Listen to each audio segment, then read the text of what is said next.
I finished the last episode saying that Disney was a schizophrenic place to work. And I got thinking about why did I say that? My memories of the people are mainly warm, even if the pay scale ranged from appalling to okay. And then I remembered. It goes back to when I started in the cell department at Disney. I said last time that the department head was a lovely woman who fought for us. I had forgotten that she wasn't the first department head. There was someone else before her. I know we were working on Darkwing Duck, but no matter how hard I try, I can't remember the predecessor's name. I can see her face, I can hear her voice, but her name escapes me. She was bold and brassy, hyper-confident, nothing wrong with those things. Overly made up, with a laugh that could strip paint from brickwork, fine-tuned by a lifetime of chain smoking. The big bosses from upstairs would blanch when they saw her coming because she would overtly flirt with them at every opportunity. I'm not sure why. And in the department, she played favourites. The people she liked got scene after scene of eyes, quick, easy, good money. Or they got scenes with small characters or distant characters with only one character on the cell. The rest of us got everything else.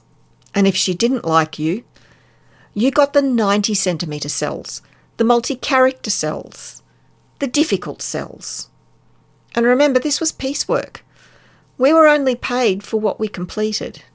Under her, some people in the department made really good money. Most of the rest of us struggled, and some people made almost nothing. Her father worked in the paint dock, dishing out the paint to all of us. Initially, we all thought he was a great guy, but it didn't take us long to work out that he was spying for her.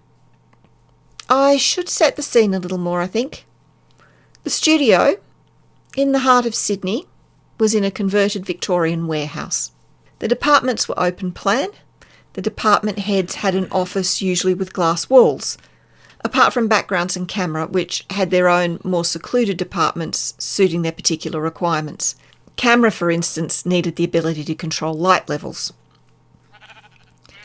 The glass offices meant that department heads could see what was going on the floor, but couldn't really hear what was happening unless the noise was particularly loud.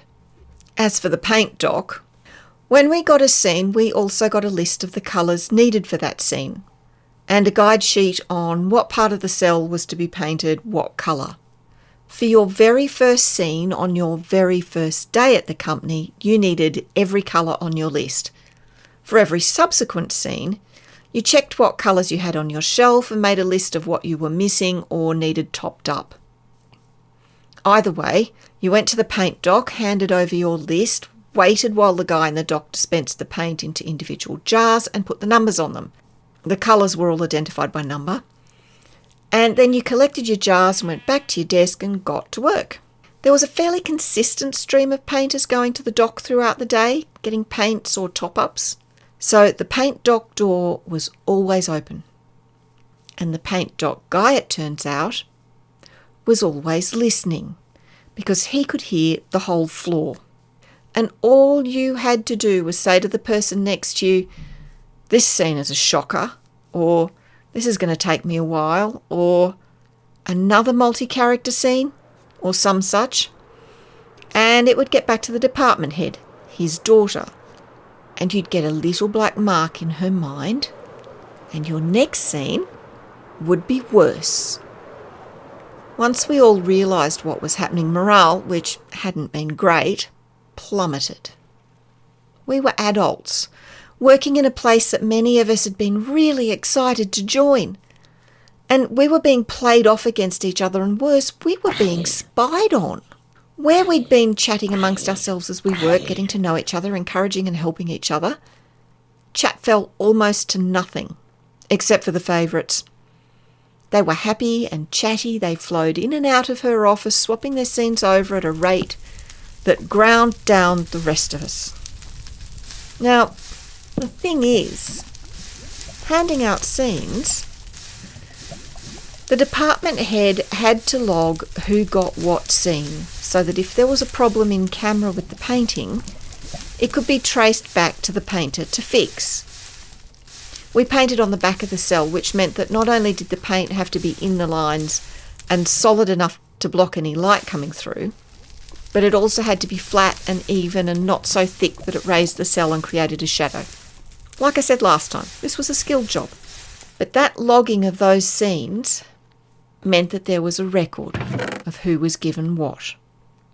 As time went on, things in the department got worse. There was unrest. There was low morale. And here's the thing, people who are unhappy and also overworked don't work as fast as they would be able to if they had a more even time, a break, even a bit of variation. And upstairs noticed that paint was slowing down. As piece workers, we were the most vulnerable workers in the building. Someone who had complained to the department head about her favouritism had been summarily fired. Someone else who had gone upstairs to complain quit because of the retribution meted out by the department head. There are only so many weeks where you can earn next to nothing because you have been given awful scene after awful scene, or not even given any scene at all. So it took upstairs taking notice because production was slowing. And one morning we came in and she was gone. And 2 people from the background department were in as joint paint department head. They were our department head who fought for us. They called a meeting, said things were going to be different. No one would get 2 eye scenes in a row or 2 easy scenes in a row. Everyone would get a mix and a chance at earning steady money. Just about everyone breathed a sigh of relief. A couple of the favourites left shortly after, but for most of us, we were just happy that things were now fair. We got someone new in the paint dock too, one of the cell painters, who was cheery and chirpy and wasn't spying. He stayed until the paint room was closed when computerisation happened. People started chatting again. We were free to say, wow, this scene is a shocker if it was, or cool, I got eyes, and everyone was okay. Morale rose, painting sped up. Upstairs was happy and we were happy. And we all hated the Aladdin carpet.